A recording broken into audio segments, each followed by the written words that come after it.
Hi viewers, welcome to our channel. ప్రస్తుతం మనతో పాటు భరద్వాజ్ గారు సీనియర్ జర్నలిస్ట్ ఉన్నారు. వారితో ఒకసారి మాట్లాడదాం. సార్ నమస్కారం సార్. నమస్తే అండి. సార్, పవన్ కళ్యాణ్ గారి భద్రతా విషయంలో జనసేన వాళ్ళు ఆందోళన వ్యక్తం చేస్తున్నారు సార్. నిన్న జనసేన ఆఫీస్ పైన 10 నుంచి 20 నిమిషాల పాటు డ్రోన్లు ఎగరేస్తారని చెప్పేసి వాళ్ళు కంప్లైంట్ కూడా చేశారు. అంటే ఇది కంటిన్యూస్ గా జరుగుతుంది. ఒకసారి పవన్ కళ్యాణ్ గారు గిరిజన ప్రాంతాలను పర్యటించినప్పుడు ఒక నకిలీ పోలీస్ ఏర్పాటు చేశారు, అక్కడ పెట్టారు. అలాగే బుక్ ఫేర్కి వెళ్ళినప్పుడు అక్కడ పవర్ కట్ అయిపోయింది ఆయన మాట్లాడుతున్నప్పుడు. ఈ విధంగా కంటిన్యూస్ గా ఆయన భద్రతా వైఫల్యాలు జరుగుతుంది, ఇక్కడ అనిత గారి వైఫల్యం కూడా ఉంది అని చెప్పేసి వాళ్ళు ఆందోళన అయితే వ్యక్తం చేస్తున్నారు సార్. అసలు ఏం జరుగుతుంది పవన్ కళ్యాణ్ గారి భద్రత విషయంలో? అంటే చాలా సందర్భాల్లో ఇలాంటి అంశాలు చర్చకు వస్తాయి. చర్చకు రావటమే కాదు, ఇలాంటి సందేహాలతో మొదలైన ప్రయాణాలు అవి రాజకీయ వివాదాలుగా మారి కొన్ని సంచలనాలకు దారితీసే వ్యవహారాలుగా కూడా తయారైన సందర్భాలు అనేక ఉన్నాయి చరిత్రలో.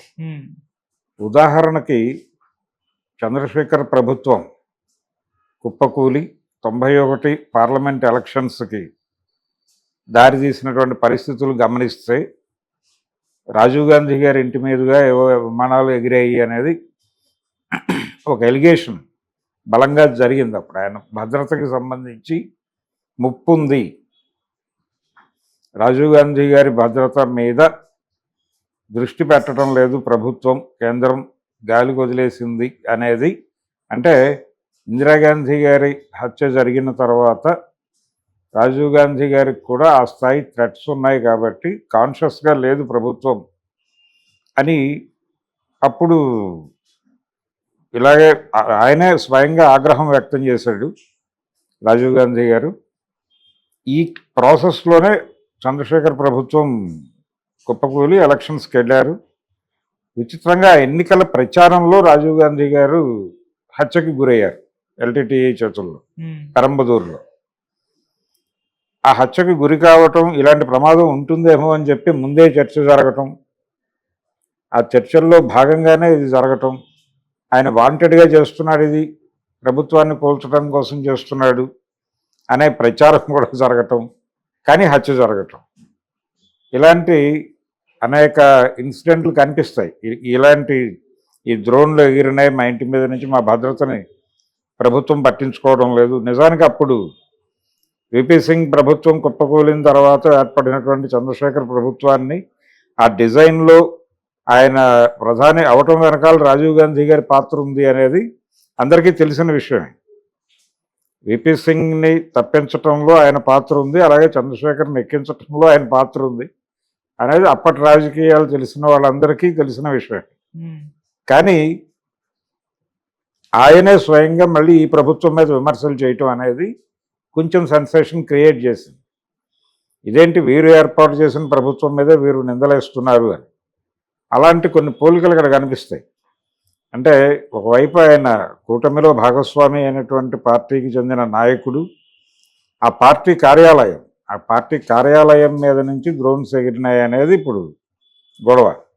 అంటే భద్రతాపరమైనటువంటి వైఫల్యాలు ఉంటే దీన్ని లీడ్ తీసుకుంటే ఏదైనా ప్రమాదం జరగచ్చు. ఆ రోజున జరిగినట్టు అయితే ఆ రోజున ఊహించిన ప్రమాదం వేరు, జరిగిన ప్రమాదం వేరు. అది ఎల్టీటీఈ నుంచి జరిగినటువంటి ప్రమాదం. ఆయన ఇండియన్ పీస్ కీపింగ్ ఫోర్స్ అనే పేరుతో శ్రీలంకలో జరిపినటువంటి విన్యాసాల ఫలితంగా జరిగినటువంటి దాడి అది.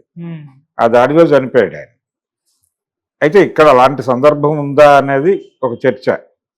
అటువంటిది ఉన్నా లేకపోయినప్పటికీ ఆయన్ని టార్గెట్ చేస్తున్నటువంటి వ్యవహారం ఎవరైనా బెదిరింపులు ఉన్నాయా, గతంలో ఎవరైనా మాట్లాడారా? టార్గెట్ చేయడానికి బేస్ ఏదో ఉండాలి కదా, ఒక పునాది ఉండాలి. ఆ పునాది ఏమని చూపిస్తారు అనేది ఒక ప్రశ్న. ఎవరైనా సరే, అంటే ప్రస్తుతం ఆంధ్రప్రదేశ్ రాజకీయాల్లో ఉన్నటువంటి వాతావరణంలో ఆయన్ని టార్గెట్ చేయాల్సినటువంటి అవసరం ఎవరికి ఉంటుంది అనేది ప్రశ్న. అది ఒకవేళ వీళ్ళు ప్రతిపక్షంగా చెప్తున్నటువంటి వైఎస్ఆర్సీపీ నుంచి ఏదైనా జరుగుతుందా, అటువైపు ఫ్యాబ్రికేషన్ ఏదైనా వెళ్తుందా అనేది పక్కన పెట్టేస్తే, జనరల్గా ఇలాంటి వ్యవహారాల్లో ఎక్కడో చోట ఏదో ఒక ఉగ్రవాదపు లింక్ ఉందా అనే కోణంలో దర్యాప్తు జరుగుతుంది. అది ఎవరైనా కావచ్చు, అంటే ఉగ్రవాదము అంటే ఏ శాఖ వైపు నుంచి అయినా కావచ్చు అనుకుంటే అలాంటి ఇంటెలిజెన్స్ నివేదికలు ఏమైనా ఉన్నాయా గతంలో? ఈయన ఏవైనా ఆ ఆర్గనైజేషన్స్ వ్యతిరేకంగా అలా ఎప్పుడైనా వ్యవహరించారా? వాళ్ళకి కోపం తెప్పించే ప్రయత్నం చేశారా? లేదు ఇస్లామిక్ ఆర్గనైజేషన్సా, లేకపోతే లెఫ్ట్ ఎక్స్ట్రీమ్ గ్రూప్సా? ఇటువైపు కానీ అటువైపు కానీ ఎటువైపు నుంచి అయినా ఆయనకు థ్రెట్ ఉన్నట్టుగా ఎప్పుడైనా వార్తలు వచ్చాయా? ఎక్కడా కూడా మనకు అలాంటి సంఘటనలు, సందర్భాలు ఎక్కడా కనిపించలేదు. పైగా ఈయన ఇటువైపు బాగానే మంచి సత్సంబంధాలే కలిగి ఉన్నాడు. లెఫ్ట్ ఎక్స్ట్రీమిస్ట్ గ్రూపులతో ఆయనకు సత్సంబంధాలు ఉన్నాయి కాబట్టి, రెండోది వాటి ప్రభావం ఇప్పుడు ఆంధ్రప్రదేశ్లో లేదు. లేకపోవడం చేత కూడా ఈయన్ని టార్గెట్ చేసే అవకాశము, అవసరం వాళ్ళకి లేదు. సో అది పక్కన పెట్టేస్తే, ఈయన ఈ మధ్యకాలంలో సనాతన ధర్మాన్ని భుజాన్ని వేసుకుని కొంచెం అగ్రెసివ్గా ఆ ప్రాపకాండా చేస్తూ ఆ సెక్షన్కి రిప్రజెంటేటివ్గా వ్యవహరిస్తున్న సందర్భంలో ఏదైనా అట్నుంచి ఇంకొక మతం తాలూకా ఆల్రెడీ ఇప్పుడు ఎక్స్ట్రీమిజం, రిలీజియన్ లింక్ చేసి మాట్లాడుతున్న సందర్భాల్లో అనివార్యంగా ఇస్లాం ప్రస్తావన వస్తుంది. అలాంటి వింగ్స్ ఏవైనా ఈయన మీద దృష్టి పెట్టాయనే సమాచారం ఏమైనా ఉందా? అది కూడా ఉండే అవకాశాలు 100కి 150% లేవు. మరి డ్రోన్లు ఎగరేసిన వాళ్ళు ఎవరు అనేది చూడాలి. అంటే ఇంటెలిజెన్స్ నుంచి ఏవైనా ఇలాంటి కాషన్ నోటీసులు ఉంటే మాత్రమే ప్రభుత్వం చాలా జాగ్రత్తగా వ్యవహరిస్తుంది. అప్పుడు పట్టించుకోకపోవడం తప్పు. ఇంటెలిజెన్స్ చెప్పినప్పటికీ వీళ్ళు పట్టించుకోలేదు అంటే ఇంటెలిజెన్స్ నివేదిక కూడా ఓ ప్రాతిపదిక ఉండాలి. ఆ ప్రాతిపదిక ఉందా లేదా అనేది మనకి ఇక్కడ పవన్ కళ్యాణ్ విషయంలో అర్థం కాదు. కానీ అక్కడ డ్రోన్లు ఎగిరినాయి కాబట్టి అదేదో భద్రతకు సంబంధించిన వైఫల్యంగా వాళ్ళు చెప్పడం అనేది, అది మాట్లాడటం తప్పని నేను అంటలేదు. జనసేన నుంచి అభిప్రాయ ప్రకటన చేయడం తప్పేం కాదు. అంటే వాళ్ళ నాయకుడి భద్రత వాళ్ళకి ముఖ్యము కాబట్టి వాళ్ళు ఇదేదో కొంచెం తేడాగా అనిపిస్తోంది అనేది ప్రభుత్వం దృష్టికి తీసుకువెళ్లే ప్రయత్నం చేయడం వరకు తప్పు కాదు. అలాగే బుక్ ఫైర్లో కరెంటు పోవటం కానీ, లేకపోతే ఈ నకిలీ పోలీస్ వ్యవహారానికి సంబంధించి అతను ఆల్రెడీ కన్ఫెస్ అవుతూ ఒక ప్రకటన చేశాడు. తన ఎంతూజియాజంతోనే ఎంటర్ అయ్యాను, తన ప్రోగ్రామే ఇది, దీనిలో ఎవరి ఇన్వాల్వ్మెంటు లేదనే విషయం అతను కొంతమేరకు ఎస్టాబ్లిష్ చేసే ప్రయత్నం చేశాడు. దాని మీద ఇంకా నడుస్తోంది. అది జరగనివ్వండి. అదేదో ఒక ఫ్యాక్ట్ బయటకు వస్తుంది, వచ్చిన తర్వాత ఆ గొడవ ఏంటనేది క్లారిటీ వస్తుంది. ప్రస్తుతానికైతే అదొకటి, ఒక చిన్న అనుమానం. ఈ కరెంటు పోవడం రావటం అనేది అది టెక్నికల్గా జరిగితే జరిగి ఉండొచ్చు. అక్కడ అంటే పవర్ పోయి ఇమ్మీడియట్గా జనరేటర్స్ ఆన్ కావడానికి ఏదైనా గ్యాప్ తీసుకుందా అనేది ఒకటి చూడాలి. వాంటెడ్గానే జరిగిందా అది అక్కడ దర్యాప్తులో తేలిపోయే వ్యవహారమే. ఆ కరెంటు ఆపరేషన్స్ ఎవరు చేస్తున్నారు, అక్కడ విద్యుత్ సరఫరాకు సంబంధించిన ఆపరేషన్స్ ఎవరు చేస్తున్నారో వాళ్ళని పట్టుకుని ఇంట్రాగేట్ చేస్తే బయటకు వచ్చే విషయమే అది. సో అది కొంత క్లారిటీ ఉన్న గొడవే. కానీ భద్రతకి సంబంధించిన ముప్పు ఉంది అని గనక వీళ్ళకి అనిపిస్తే ఒక కంప్లైంట్ లాంచ్ చేయొచ్చు, దాని మీద ఫైట్ చేయవచ్చు. కానీ వీళ్ళు స్ట్రైట్గా హోంమంత్రిని టార్గెట్ చేయటం అనేది ఇబ్బందికరం.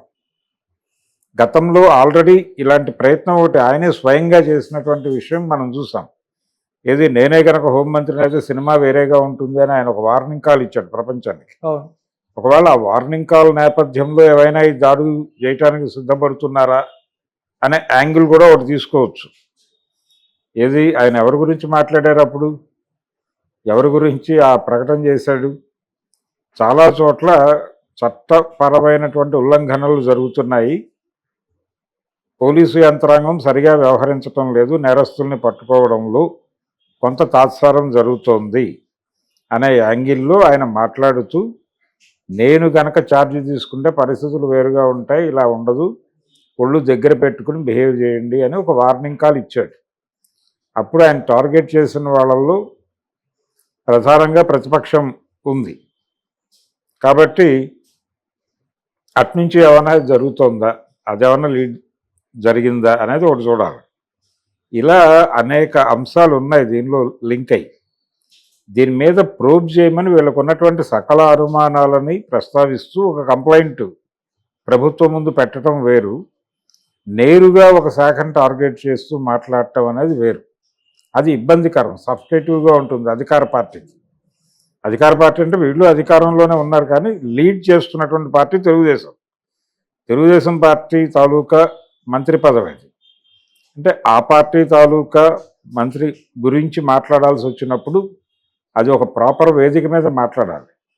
నేరుగా ముఖ్యమంత్రి సమక్షంలో మాట్లాడాలి, లేదంటే కేబినెట్ సమావేశంలో కేబినెట్ దృష్టికైనా తీసుకురావాలి.